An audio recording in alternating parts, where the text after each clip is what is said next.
Hello, class. Welcome to week 11. My name is Dr. Neil Sogi, and this week we're going to be taking a look at psychotherapy. So let's start off with a little joke, shall we? So, how many psychotherapists does it take to change a light bulb? Well, according to psychotherapy, there are several answers. One is none. The light bulb will change itself when it's ready. 2, it takes just one psychotherapist to change the light bulb, as long as the light bulb wants to be changed. Or 3, how many psychotherapists do you think it takes to change a light bulb? That just gives you a little bit of the flavor of the complexity of psychotherapy and how there are so very many ways of approaching it. Now, in this lecture, I am only going to look at some long-term standbys. And the reason for that is, in my career, I have taught probably 30 different types of courses on various types of psychotherapy and counseling and family therapy. And each of them has their own unique take and their own unique evidences for how to help people. And each of them really the effectiveness of them largely depends upon what type of disorder is being treated. And so a large part of what it means to be a psychologist or a counselor or a psychotherapist is having a good repertoire of different psychotherapeutic approaches that can be used in a therapeutic situation to help people, because sometimes the issue is an internal issue within the person. Sometimes the issue is a conflict between something that the person wants and the external environment, and sometimes the issue is the situation that the person is in, as in the types of dynamics of the social relationships that are going on, and each of them requires a different kind of understanding. Now, we can really think in terms of two different types of approaches. There's individual therapy, and there is group or social therapy. And within that, what I basically mean is there's individual therapy where there's one client and one therapist. The group and social therapy would be where there is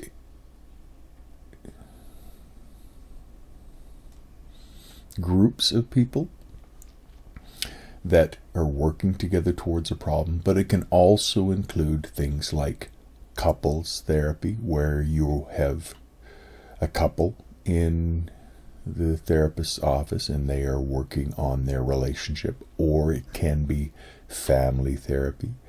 And when you're looking at family therapy, there are many different ways of understanding the nature of the systems within family dynamics that play out.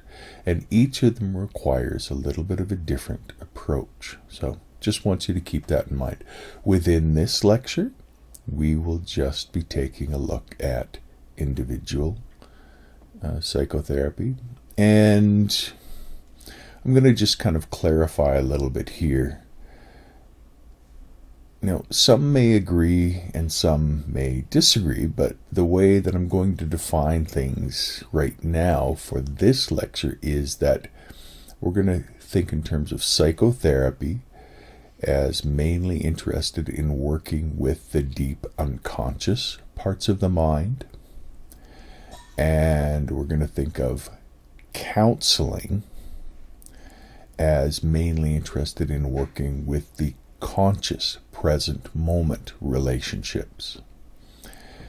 Now, you will probably notice that within this lecture that I'm focusing on some fairly old people, and you'll also notice that I'm focusing in on one city in Austria.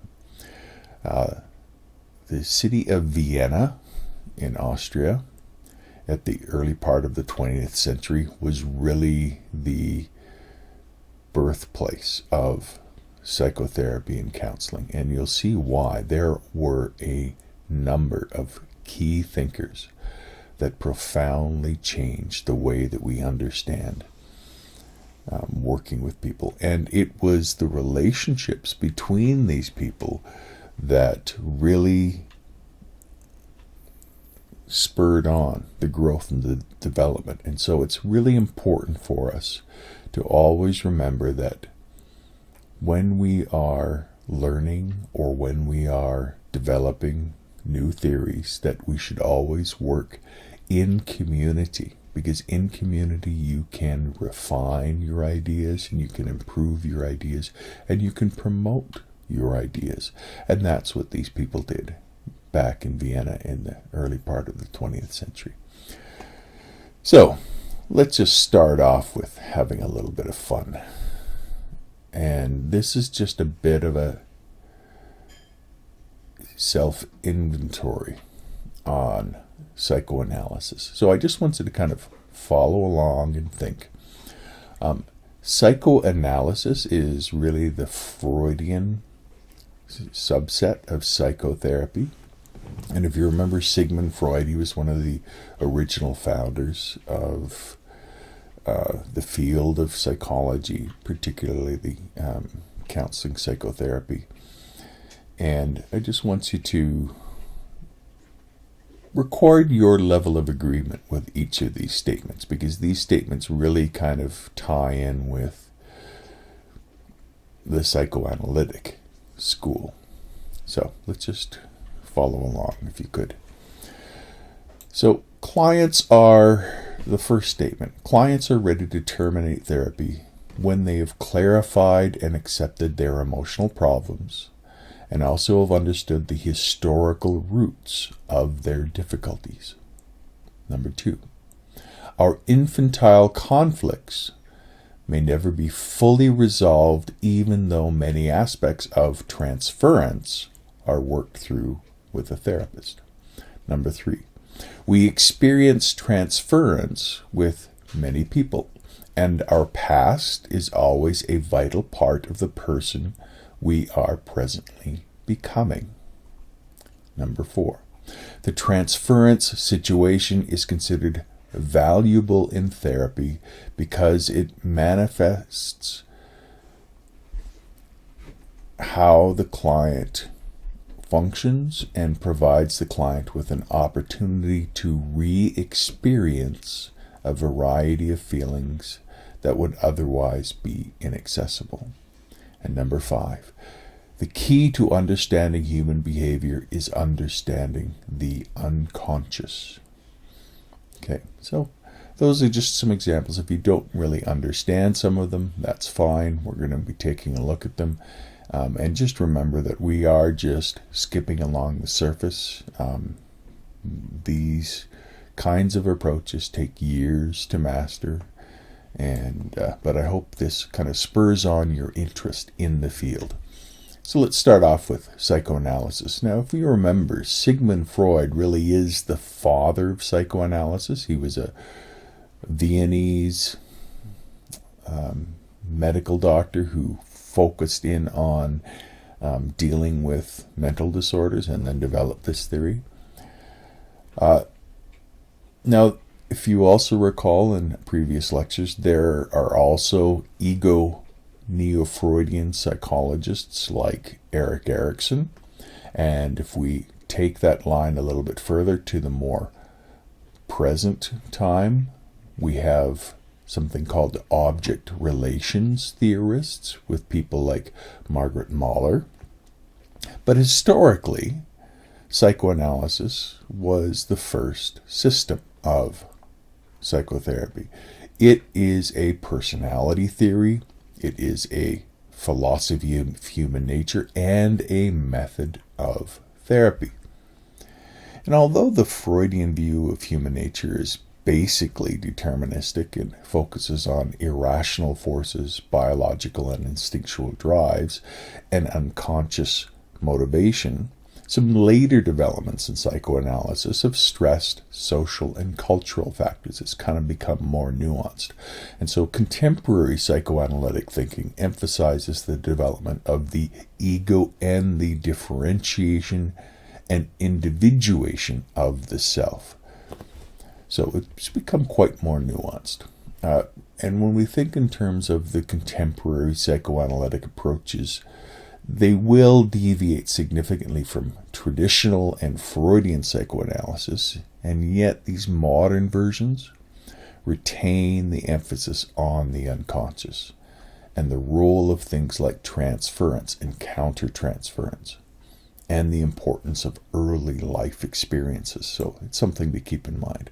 So just remember Sigmund Freud's background. He was a medical doctor, a neurologist.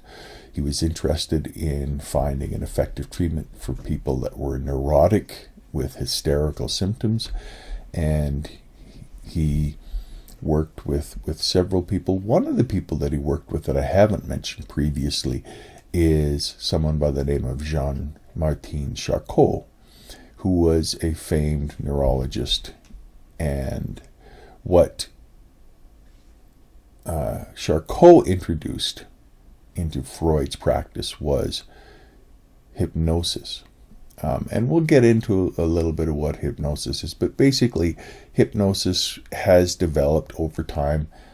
People have not traditionally really understood what hypnosis is, but I will say this: 99% of what you see in the media and 99% of what you probably caught from people's discussions of hypnosis, particularly from performing hypnotists, is not real hypnosis. So just maybe leave that there.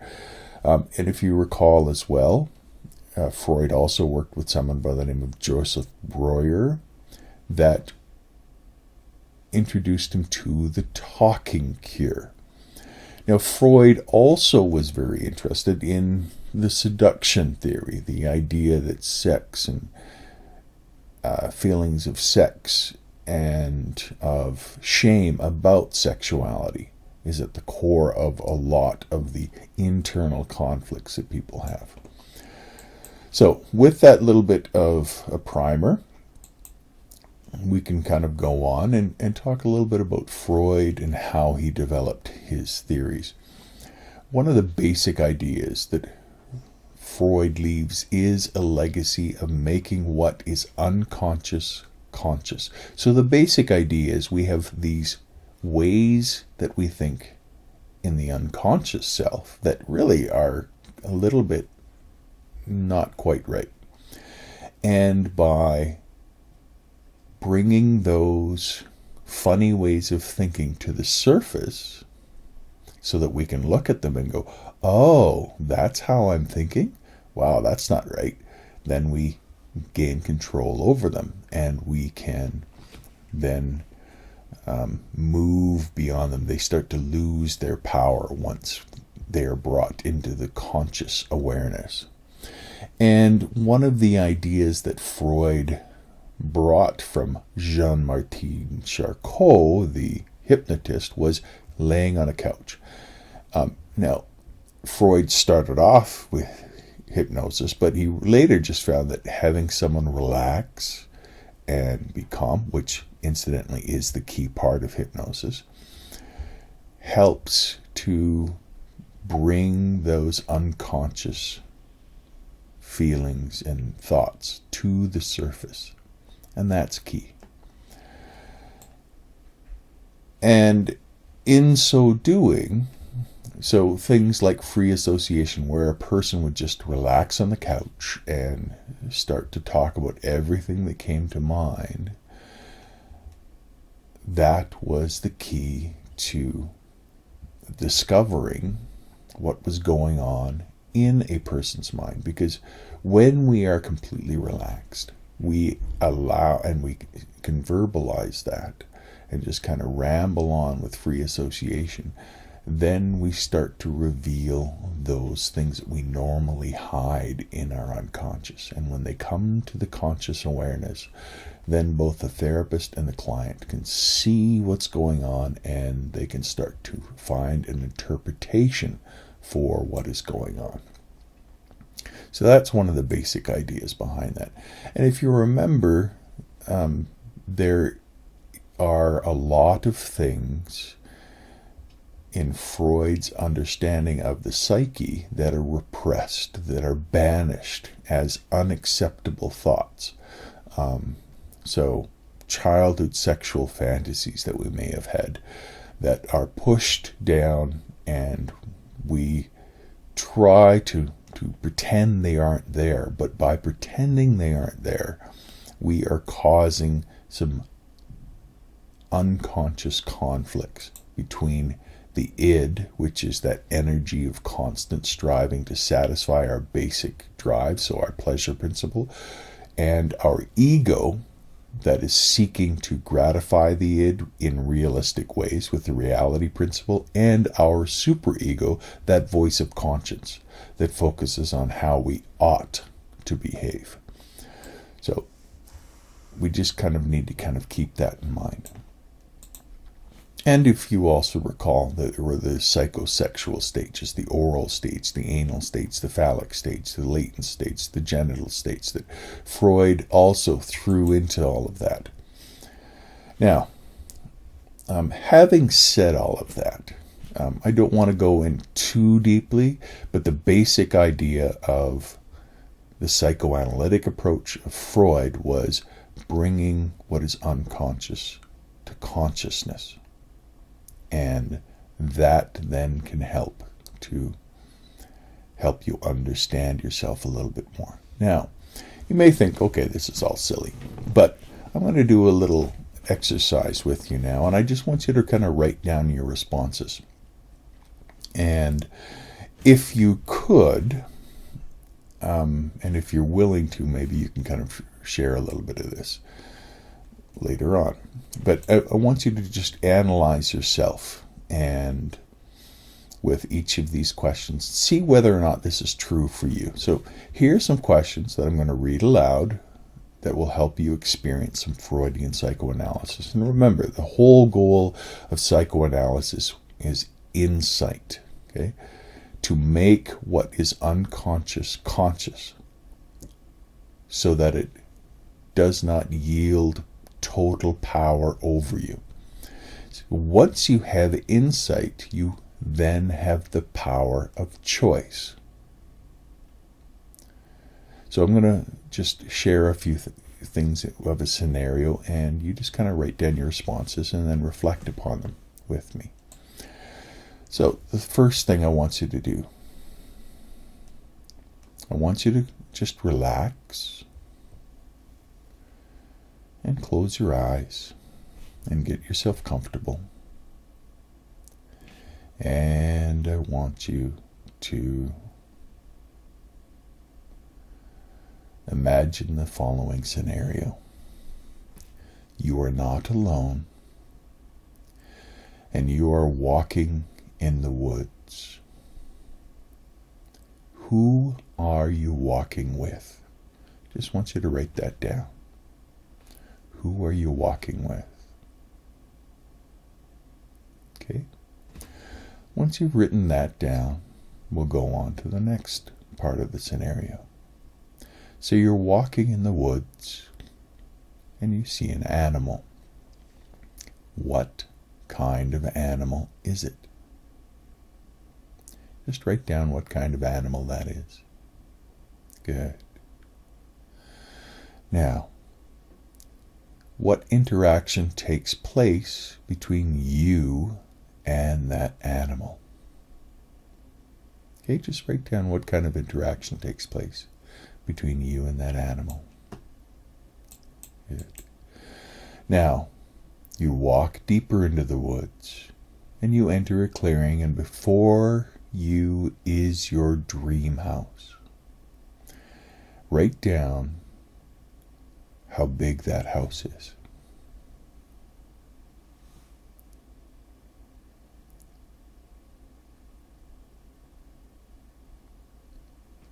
Okay, good. Now, you're feeling kind of free, and so you walk into that house, and you walk into the dining area, and you see the dining room table. Write down what you see on and around the table.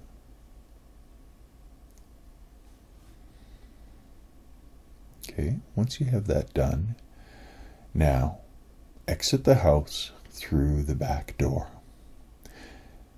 And lying in the grass, you're going to look down and you're going to see a cup. I want you to write down what the material of that cup is made of. Is it plastic? Is it glass? What is it made of?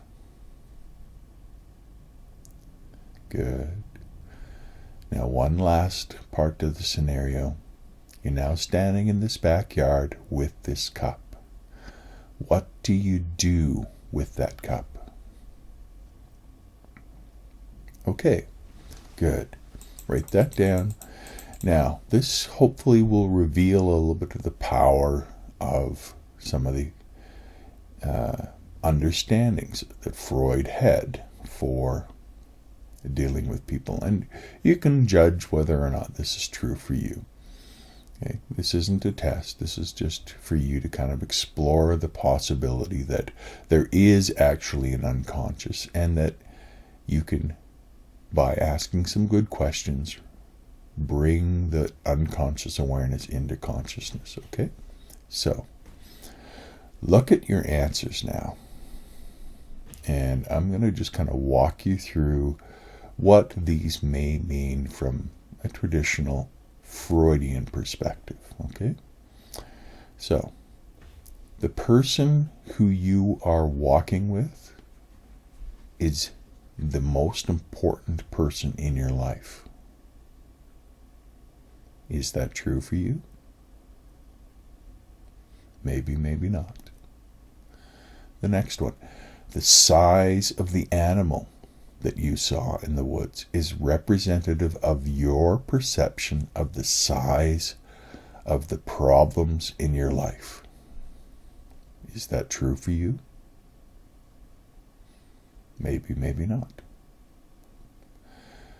Next one. The severity of the interaction that you have with the animal is representative of how you deal with your problems. Were you very passive, or were you very aggressive with dealing with that animal?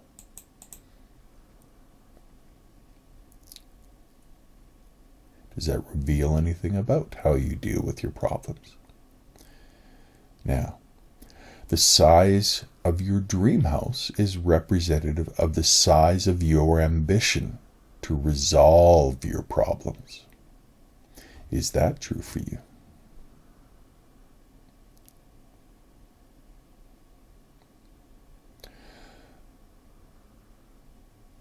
Okay, now, you've walked into the dining room in this house.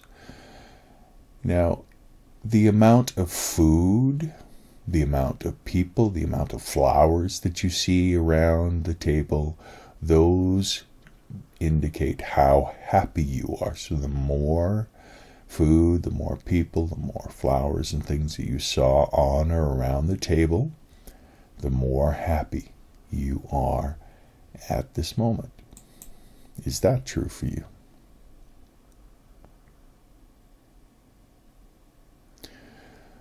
And then you walk out in the backyard.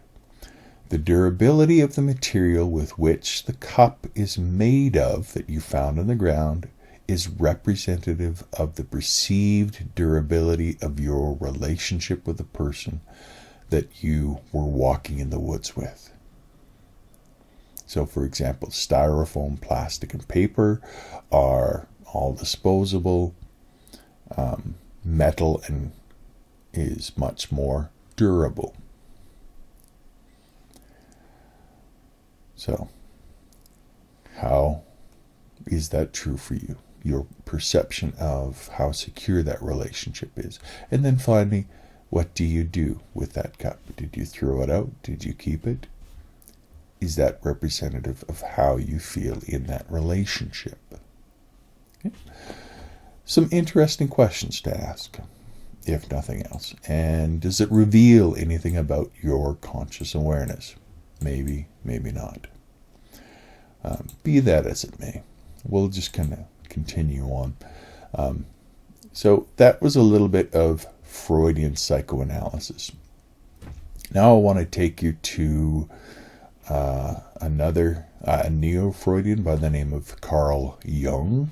Now, Freud really viewed Carl Jung as his heir apparent, but Jung developed his own ideas and became a bit of a defector from Freud's inner circle. But they did agree on the importance of the unconscious. And just, it was more that Freud felt that Jung was not emphasizing sexuality and the aggressive drives enough in his understanding of people. And Jung felt that Freud was minimizing the sense of spirituality and religious conviction in understanding people. So they had a bit of a divergence there, but overall they did agree that there was some aspects of the unconscious that were important. But Jung really saw psychoanalysis as a journey to becoming your true person, your true self.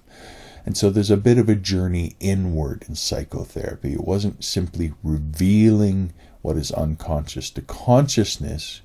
It's a journey in understanding yourself. So it's not overcoming conflicts. It is simply understanding yourself, because the true you is hidden deep inside of you. So you can think in terms of the conscious self is the widest circle, and then the unconscious is a circle inside that conscious self, but then inside that unconscious circle is a small little circle that Jung would say is your true self. And the point of therapy is to get to know your true self.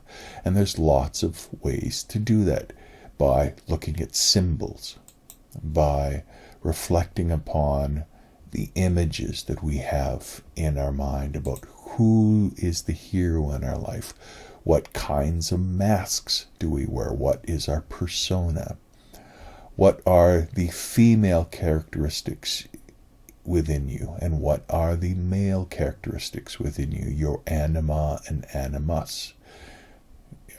What Jung would say. He calls this the syzygy. And he also says that there is a darker side to your unconscious that you really should get to know. And because that is an important part of you. And the shadow really is the unconscious mind that consists of repressed weaknesses, shortcomings, and instincts. And often in our mind, it is based upon a prejudice. So it's often personified within the deepest parts of our subconscious mind as a person of the same sex, but of a different culture. And if we can imagine someone of the same sex, but of a different culture, and have a conversation with them in our imagination, we are really getting in touch with a more honest part of who we are, even though we might have a prejudice against that image, because that really is part of who we are. And if we're really simplify down Jungian analytic psychotherapy, we can really kind of think of it in terms of stages. And this is, again, a very simplified version, but there's really 4 stages to this type of psychotherapy. There is confession. What is confession? It's really the cathartic recounting of one's history, including your secrets. So it isn't just, your public resume. It's getting into the private, intimate thoughts and feelings that we've experienced in our life that we haven't shared with anybody ever. And then elucidation is the next phase of therapy. And this is where the therapist really attempts to connect the patient's transference to its origins in childhood. And as you see here, both in Freudian psychoanalysis and Jungian analytic psychotherapy, the therapist really is a bit of a director. And that's one of the big criticisms of these types of approaches, is that there's too much given to the therapist. But be that as it may, this is part of the process with Jungian therapy. The third phase in this type of psychotherapy is education. And this is concerned with recognizing what's the mask that we wear when we are dealing with other people. So what is our persona, and what are our ego tasks? So what are the things that we feel that we need to do within our life? And the therapist encourages patients to develop an active and healthy lifestyle and a health-promoting role in everyday life. So we're helping the patient to make good decisions that can help them to fulfill themselves. And then finally, this transformation. And this is near the end stage of psychotherapy, where we have gained control over a lot of our deep parts of ourselves that we feel that we don't have control over, and now we've gained control over them, and we understand that we have a role to play in shaping our own life. So it's about the doctor-patient relationship. It's about the unconscious and connecting with their creativity within all of that. And it's about being honest about our own secrets. Okay? So that's part of Jungian psychoanalytic therapy. Overall, these and other neo-Freudians can be considered depth psychotherapists. And really, when we think in terms of a depth psychology, it really states that the psyche is the process that is partly conscious and partly unconscious and partly semi-conscious. And the unconscious in turn contains repressed experiences and other personal level issues in its upper layers, and transpersonal, so like archetypal forces in its depths, so social forces in its depths. And the semi-conscious contains or is an aware pattern of personality, including everything in a spectrum from individual vanity to the personality of who you are in the workplace. And all of that ties together. So we just kind of need to remember that the stories that we live within, the stories we grew up with, have a powerful influence upon us. Our relationships have a powerful influence on us, and our ways of learning to function early in childhood have a powerful influence upon us. And so dealing with childhood memories can be very important, but also dealing with the dark sides of our mind can be very important as well. And that brings up another type of approach within this depth psychology called psychodrama. And really, psychodrama is acting out different parts of what you experience. It can be dreams, it can be how you are comfortable in acting, and it's really about discovering the ways that you deal with the different anxiety-causing things within life. And then, of course, there's also dreams. What are dreams? Well, depth psychologists see dreams as a window into the unconscious. So you can do free association about your dreams. You can do some free writing about your dreams. And that will probably reveal a lot about what is going on in your life. You can also look at what are the mental images within dreams. What are the sensations you experience within dreams? This is going to give you a window into who you truly are.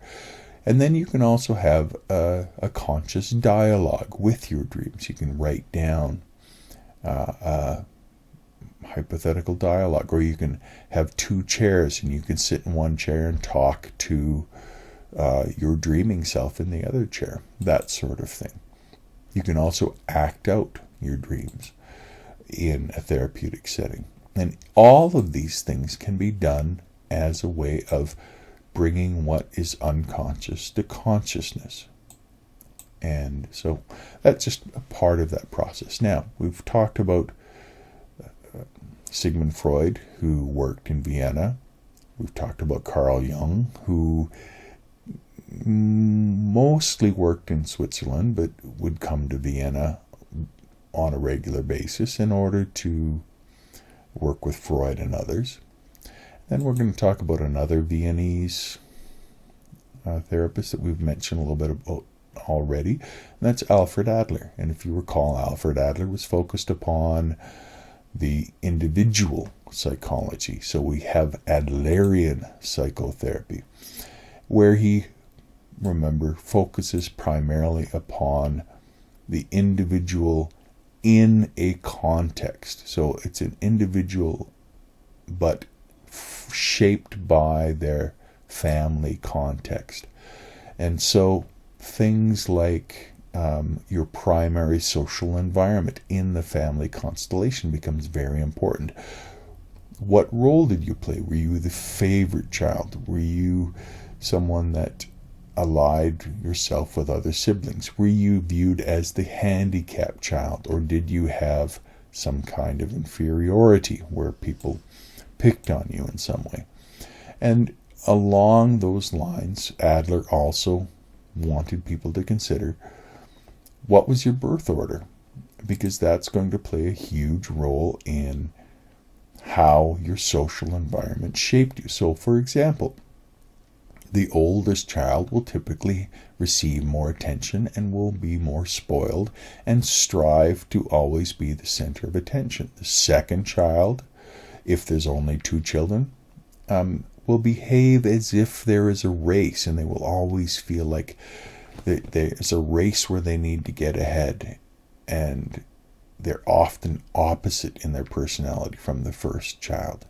If you're the middle child, then you will often feel anxious about being squeezed out of the situation. If you're the youngest child, then maybe you will not feel comfortable with authority and taking charge because you're not used to that. You're used to other people being an authority over you. And maybe if you're the only child, then maybe you have not learned how to share or cooperate with other people, and you prefer to only deal with adults. So those are some insights that Adler had. Now, in terms of Adlerian psychotherapy, he really viewed some key components to this as there needs to be some convictions, lifestyle convictions. So he termed, one of the things he viewed was term, and by that he just meant convictions. What are some truths that you have in your life? And then what is your self-concept? Who are you? Is that something that's constantly emerging? What is your Weltbild? So What is the world to you? Is the world a safe place of opportunity, or is the world a scary, dangerous place? That's going to frame a lot of how you deal with the world. Then your self-ideal. Who in the deepest parts of yourself do you think you should be? What kind of stress is that causing for you? And then what are your ethical rules? What are some things that you think are right and wrong, and how are you going to deal with those things? So being able to clarify all of that becomes very important within Adlerian psychotherapy. Okay. Now, obviously, there's a lot more to that. There's also things like, what is your private logic? And oftentimes, Adlerians will call upon a person. If the person says, oh, I just can't finish this course. Well, is it really true that you can't finish this course? Because typically, I can't portrays an attitude of I won't. In other words, I am not willing to give up other things that I want in order to complete something. Not that it's bad, it's a values judgment. I value this more than that, and therefore I'm choosing. But it's helping people to be honest with their own private logic, that I can't normally does not mean I can't, as in it's impossible. It is more I won't. I do not see this as valuable enough. And then finally, there are some basic life tasks that Adlerian psychotherapists help people deal with, like how can I function in society? How can I function in work? Those are very important things that people need to figure out. Also, sex. How am I going to have a sex life? How am I going to have a safe, reliable source of pleasure within my life? Also, spirituality. How am I going to connect with the deeper, more divine parts, mysterious parts of life? And then, of course, there is the coping with others and with ourselves. Do I like myself? Do I like other people? How can I deal with other people when they're stupid? And how can I deal with myself when I am in conflict with myself? So overall, Adlerian psychotherapy is interested in dealing with fostering social interest, maybe not emphasizing the unconscious as much as Freud and Jung, but still engaging in some very important tasks. Okay, another person that we're going to talk about is Carl Rogers. And Carl Rogers is part of what is often called the third force in psychology. There is the psychoanalytic people, there's the behaviorists, and we're not going to talk about any behaviorists today for therapy. And the humanists. The humanists would be the third force. And Carl Rogers, he was born in Oak Park, Illinois. I actually lived down the street from where he grew up for a period of time when I was studying my graduate studies. And it's about being, and his emphasis was, people are wanting to fulfill themselves, but sometimes they don't know how. They don't want to be told what to do. They want to be helped to make their own choices. And so it's important to honor the humanity of people, because people are valuable. And so the whole emphasis of Carl Rogers is focusing upon acknowledging the other person. And in acknowledging the other person, you are giving them strength to be who they truly want to be. People are not animals. People are people. They're not monsters, generally speaking. And so they want to have a good quality of life, and they want to be good and responsible people. So what we do as therapists in that case is do what we call active and empathetic listening. So by active listening, you're nodding your head, you're making some sounds to acknowledge that you are listening to them. You're being empathetic in that you are feeling what they feel and you are expressing that back to them. You're reflecting on the content and the feeling of what they're saying. You're asking good open questions. You're having encouraging body language. You have good tone of your voice. It's a soft, calm way of speaking that tells the person you are safe. This is a safe place where you can discuss. You ask open questions, so you're not directing the person. You're asking questions to help them to deepen their thought and the discussion that you are having with the client. And then you're paraphrasing back and you're summarizing to check and make sure that you understand what they are saying. All of that very, very important in helping someone to simply become who they desire to be. So there isn't a lot of theoretical formula about how a person should be. It's about how can I deal with this person in this therapist-client relationship, and in that relationship, trust the process of the relationship to carry the client toward their goal of health and healing. Okay? Now I'm going to jump back a little bit and talk a little bit now about Viktor Frankl, another Viennese medical doctor. Now, there was Sigmund Freud, there was Carl Jung, there was Alfred Adler, all of whom have some kind of connection with Vienna. Viktor Frankl was one generation removed from those men. When Viktor Frankl was 16 years old, he applied to Sigmund Freud's Psychoanalytic Society. He didn't get in because he was too young, but he tried.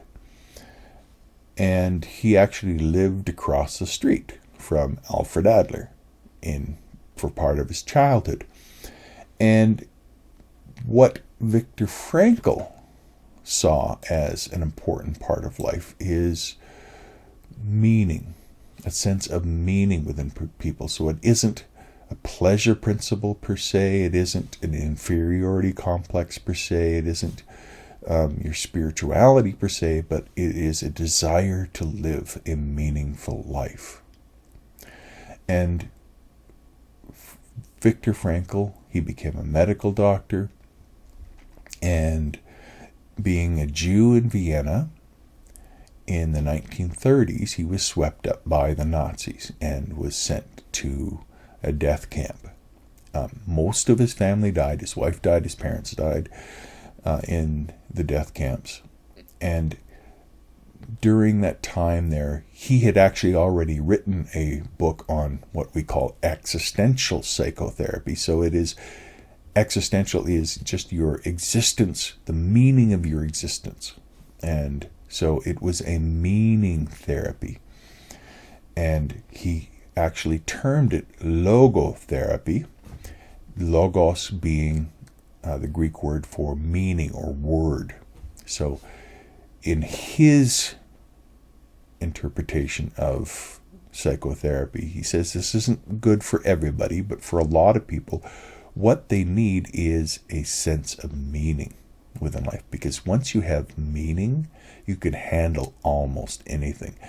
And he saw that borne out in the death camps, that those people that had a sense of meaning, something to live for, could survive almost anything. And he saw time and time again that people were starving and worked almost to death, and they just sat down and said, I have nothing to live for anymore. I've lost everything. And they just literally gave up their life and died. But for those people that had something to live for, that said, I am going to survive this, and I am going to get out of this camp, and I am going to make something of myself, or even I am going to make today as beautiful as it can be, even if I am in a death camp, a Nazi death camp, that they would survive. And So Frankl wrote a book called Man's Search for Meaning, which became one of the most popular books in the 1950s, 40s, and 50s. And he called this, as I already mentioned, logotherapy, and it's simply looking at how can we make meaning in life, because meaning is the key to being. It's hard to survive in difficult circumstances unless you have a meaning, a reason for being. And one of the things that Frankl said was, don't look for a big meaning. Look for little things that are meaningful to you. Because the big, huge answers of life oftentimes are too big for ours. Our minds are too small. And so the best way to think of the big question is this way. When I ask, what is the meaning of life? Frankl would say, that's the wrong question. The correct question is one that life asks of us. And life asks us, what is the meaning of your life? And life demands an answer. And so we have a lifetime to search, discover, and write our response of what is the meaning of your life. And that is the beauty of life, that we get to write our response to life's question. It's not that we have an answer, but we're writing our answer every day as we tell life what is worth living for, what are the things that are valuable. And some key ways that Frankl would say, people generally, he would say, don't really understand how to make life meaningful. And one of the great examples is, if you're bored. If you're bored, then you have fallen into what he called the existential vacuum. You are failing to engage in the world in a way that will make and reveal the meaning in the world. In order to live a meaningful life, you need to engage the world in small and simple ways. And so, meaning is experienced in living values. So, it is something experienced, it's something or someone served, or it is an attitude that is chosen in the face of suffering. And so in any situation, you can reveal a meaning by enacting upon one of those basic things.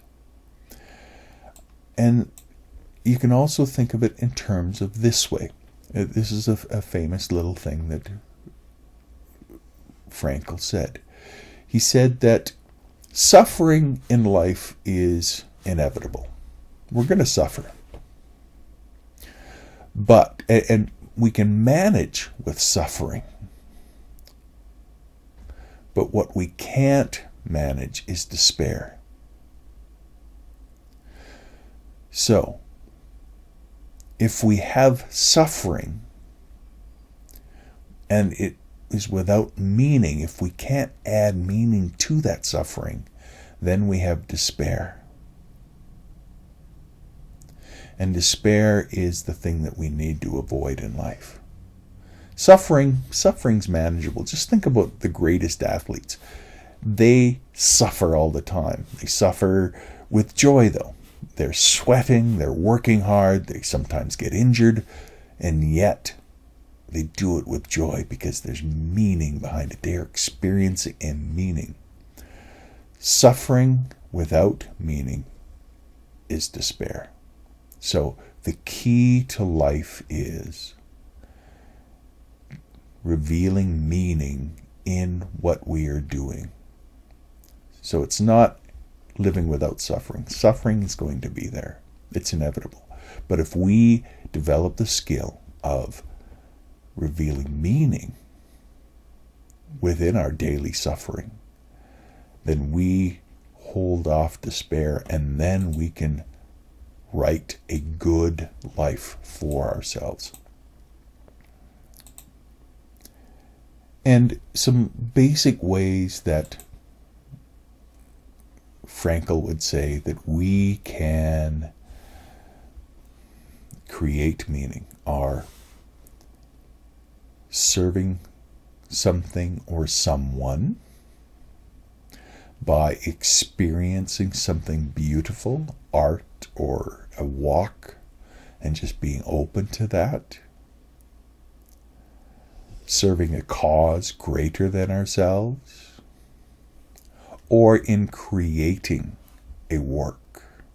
And that might be writing the greatest novel, but it might be something as simple as making a loaf of bread for a family member. All of those things reveal meaning. It may not be an objective meaning that you can express verbally, but it is a meaning that you feel. And that is the key. Create small meanings in life so that you are able to say yes to life each and every day. And if you're able to do that, then you are building resiliency within life. And that is a fantastic and beautiful thing. Now I'm going to stop there, but I want you to remember these types of approaches to psychotherapy are just the tip of the iceberg.